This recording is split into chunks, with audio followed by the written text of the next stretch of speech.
جی ہمارے پاس آج کی نعت شریف ہے کہ سخت مشکل کی گھڑی میں واسطے سے آپ کے ہم مدد کے واسطے رب کو پکارے جائیں گے۔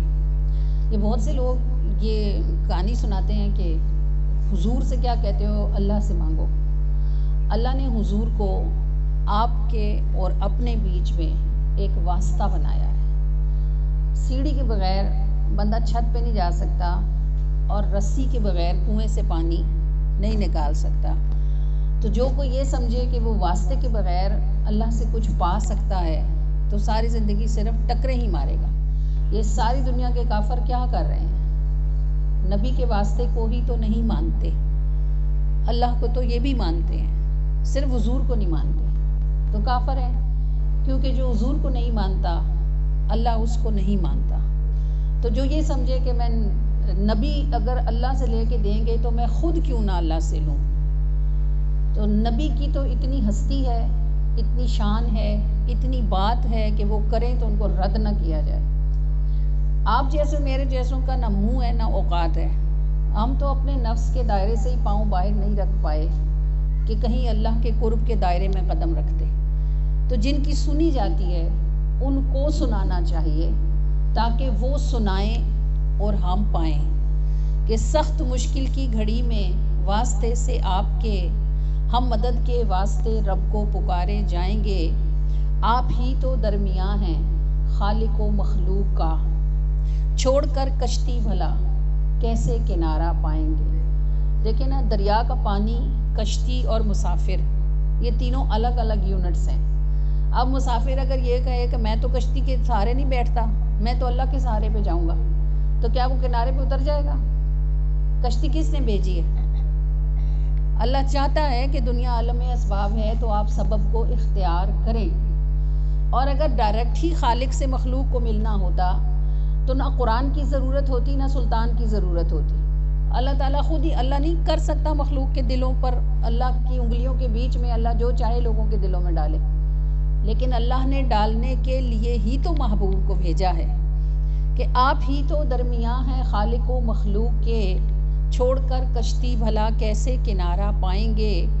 ذات نعمت بات رحمت ہاتھ در خیرات کا۔ ذات نعمت اللہ نے قرآن میں کہا ہے، لقد من اللہ من المؤمنین، اللہ نے مومنوں پر احسان کیا ہے جو ان پر من یعنی اپنی نعمت اتاری ہے، اور رحمت للعالمین تو میرے سلطان ہے، یہ بھی قرآن اس کی گواہی دیتا ہے، اور جو حضور کا ذکر کرتا ہے اس پر رحمتیں اترتی ہیں۔ تو حضور کی ذات نعمت ہے اور آپ کی بات رحمت ہے۔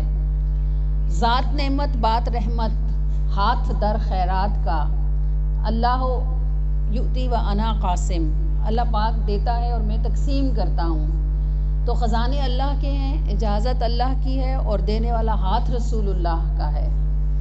ذات نعمت بات رحمت ہاتھ در خیرات کا، خیر خواہی جو نہ سمجھیں خیر کب اٹھائیں گے۔ جو یہ نہ سمجھے کہ دیکھیں اب ایک شہر میں ایک بہت بڑا اسپیشلسٹ ہے، ہارٹ کا اسپیشلسٹ ہے، بہت بڑا ڈاکٹر ہے، اور وہ لوگوں پہ بڑا خدا ترس ہے، اس نے بہت تھوڑی سی فیس رکھی ہوئی ہے، وہ لوگوں کا اپنی طرف سے خیر خواہی کے لیے علاج کرتا ہے۔ اب کوئی یہ کہے کہ جی اس کی تو کوئی فیس ہی نہیں ہے، اس کی یہ کیا علاج کرتا ہوگا؟ جو خیر خواہی کو نہ سمجھے وہ خیر کیسے اٹھا سکتا ہے؟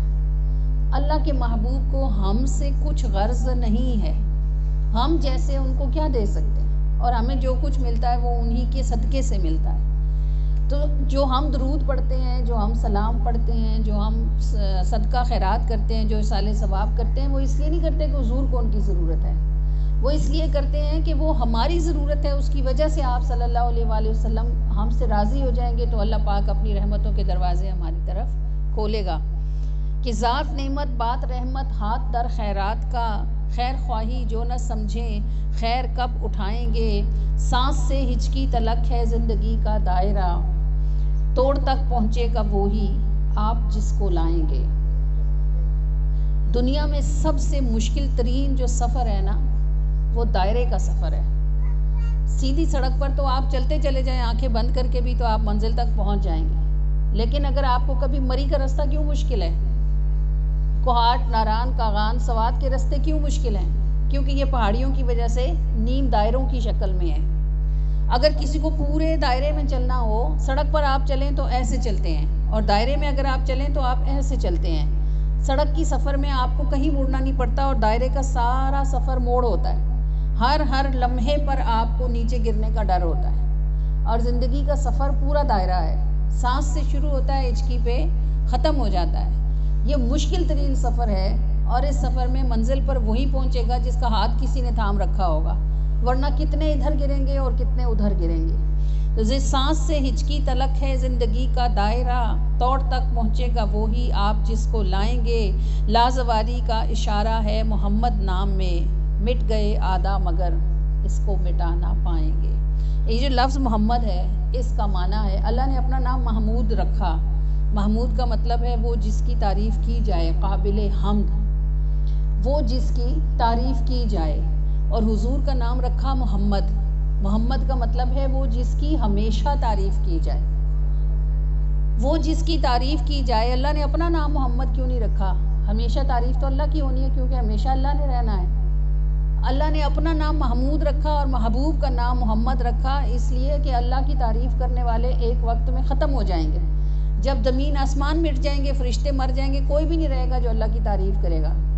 لیکن اللہ چونکہ حضور کی تعریف خود کرتا ہے، ہمیشہ رہے گا، اس لیے حضور کا نام محمد ہے، وہ جس کی ہمیشہ تعریف کی جائے۔ اس لیے کہ حضور کی تعریف وہ کرتا ہے جس نے ہمیشہ رہنا ہے۔ اس نے اپنا نام محمود اور اپنے محبوب کا نام محمد تجویز کیا۔ تو جس کا نام رب نے محمد رکھا ہو، کوئی چاہ کے مر بھی جائے تو وہ حضور کے نام کو مٹانے کی اوقات نہیں رکھتا۔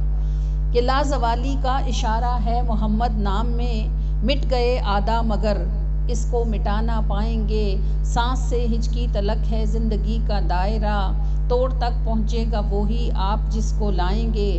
ذات نعمت بات رحمت ہاتھ در خیرات کا، خیر خواہی جو نہ سمجھیں خیر کب اٹھائیں گے۔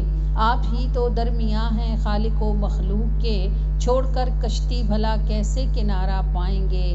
سخت مشکل کی گھڑی میں واسطے سے آپ کے، ہم مدد کے واسطے رب کو پکارے جائیں گے، انشاءاللہ عز و جل۔